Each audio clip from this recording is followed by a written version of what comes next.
Well, it's that time again, church. Welcome, Calvary Assembly of God. It's Pastor Kevin Compton here, and I'm ready to get into the Word of God. If you are, it is time to worship. It's Sunday. It's time to get into the Word of God. And we have been talking with you the last few weeks about the surge of the power of God.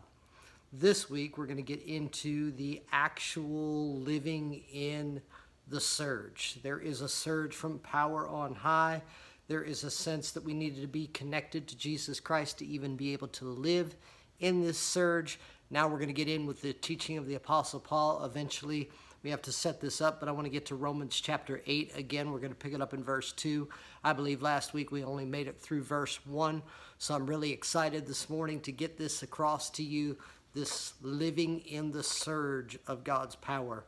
I think behind this message is a reality check for the church, a temperature check, a blood pressure check, a diagnostic, if you will, to say, where is our life? What are we living, breathing, doing? What is our emphasis? What is it that we do that identifies us as the living, breathing church of the living God that will spend an eternity with Him in heaven above?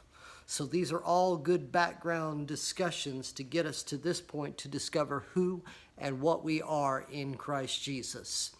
So I want to launch this study this morning with Ephesians chapter number 1, and I want to read verses 3 and 4 to you just to kind of launch this study into gear. It says, "Blessed be the God and Father of our Lord Jesus Christ, who has blessed us with every spiritual blessing in the heavenly places in Christ, just as He chose us in Him before the foundation of the world, that we should be holy and without blame before Him in love." I find this to be a fascinating portion of Scripture. This reality that before the foundations of the world, God had this implemented plan that He wanted us, those whom He chose, to carry out this particular plan. And I know that this might be a heady thing to even think about or talk about, that the God that created the world understood that there would come a point in time when you and I would be born into this world and that we would receive Him and walk in this foundational truth that we are to be and to walk a certain way. And a lot of people ask me, "Pastor, what is the will of God for my life?" Wow, that's an overarching question for the life of the redeemed. What purpose did God bring me into this world to fulfill? And I don't think it goes any further than verse 4 to answer that question. He chose us in Him before the foundation of the world, drum roll please, to be holy and without blame before Him in love. That is, before we get to heaven, and oh, what a day that will be, when my Jesus I shall see, when I look upon His face, the one who saved me by His grace. Oh, what a fantastic day that will be, and we dream of being there. We look forward to our residence in the great by and by with our Lord and Savior Jesus Christ. But until that day, there is an expectation here, the will of God in our physical being, in our physical bodies, that God has a plan for us.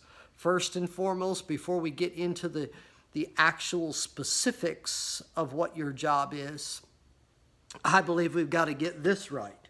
He's called us to be holy and blameless. What is holiness? The sense that I'm sanctified, I'm righteous, I'm redeemed, and only God can do that work in my life. There's nothing I can do that can make myself holy. There's nothing I can do that can make myself righteous. There's nothing that I can do to make myself to be that holy vessel, pure, set apart for God's use. Nothing I can do. Only the shed blood of Jesus Christ. What can wash away my sins? Nothing but the blood of Jesus. So it's in Christ, in the love of Christ, actually is what the passage says here, that in him, in love, we carry out these particulars. So it says here that we are to be holy and without blame. Without blame means, another way of saying that is, I am blameless. In the book of Job, we read about the man from Uz who was an upright and blameless and cherished by our Heavenly Father, and therefore was used by God in a great extravagant way to demonstrate how faithful Job really was in the temptations and the trial and the tribulation and the pain, the sorrow and the grief that this man went through.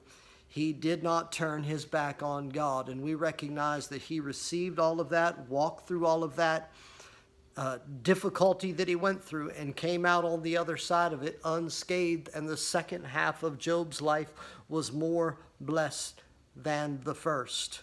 So we go back to that courtroom. If I am living a Christ-centered life, I am hearing from the God of heaven.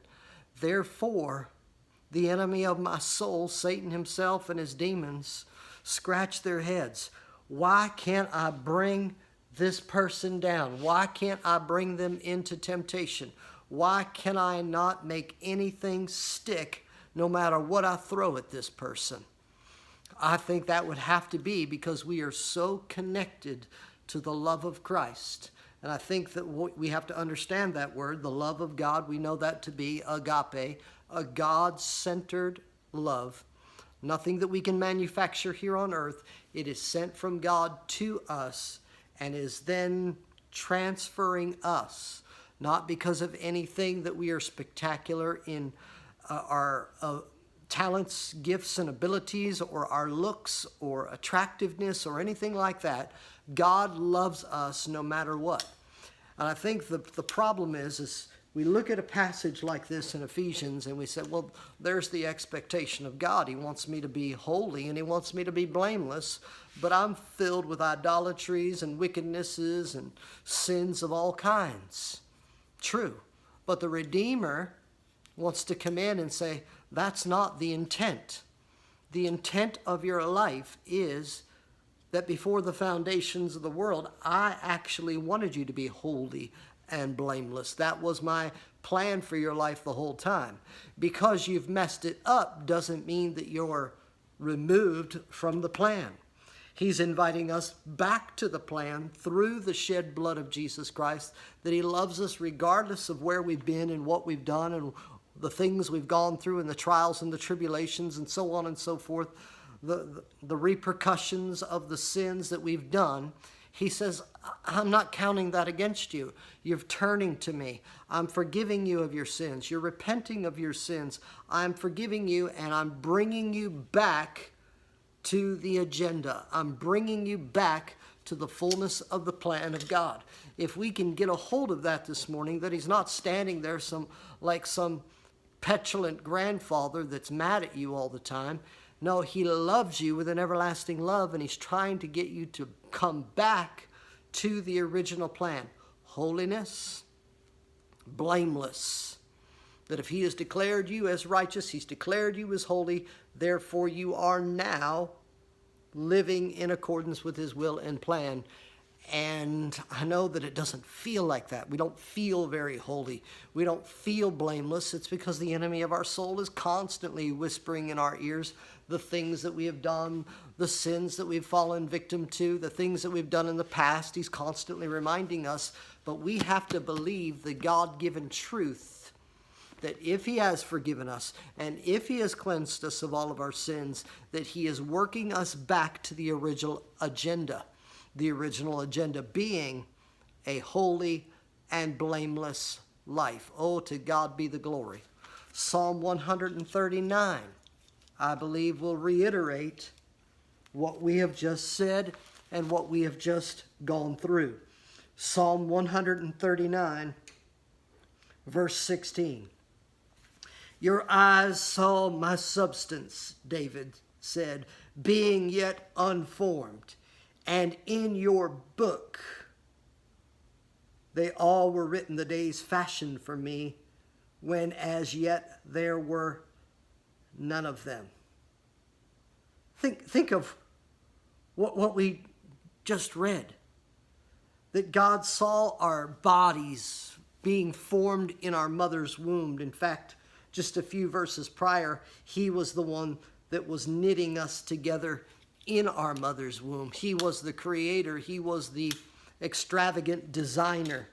You are a grand design, created by God for his purpose, created in his will and plan, not your mother and father's plan, your heavenly Father's plan. He made you, he knit you, he gave you your gifts, your talents, your abilities, your personality. He gave all of that to you. He knows that you've wrecked all of that with a sinful life. But he invites you out of sin, out of all of the repercussions, out of all of the damage that has been done to you. And he says, now, I've known you since before the foundations of the world. I know what my purpose is for you. I don't make any mistakes here. I know what my purpose is. And if you will cooperate with me, if you will walk in cooperation with the will and the plan of God, that he being the one to see you when you were yet just in the embryonic stages in your mother's womb, he wrote about you in his book.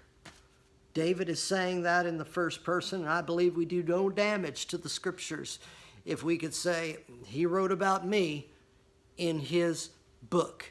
He wrote about what he wanted me to do. He wrote about my purpose and plan for my life, the specifics, if you will, beyond holiness and blamelessness.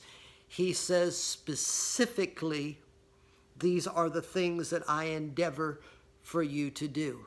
Oh, to get on script with that book. Oh, to get on plan with what God has written about us, I believe would be our prayer life. It would be our devotional life. It would be the plan of our lives, Calvary. And that's why we put out the Come, Drink, Live reading plan, so that you can read through the Bible with us in a year. We're all on the same text. We're all reading through it. We're all studying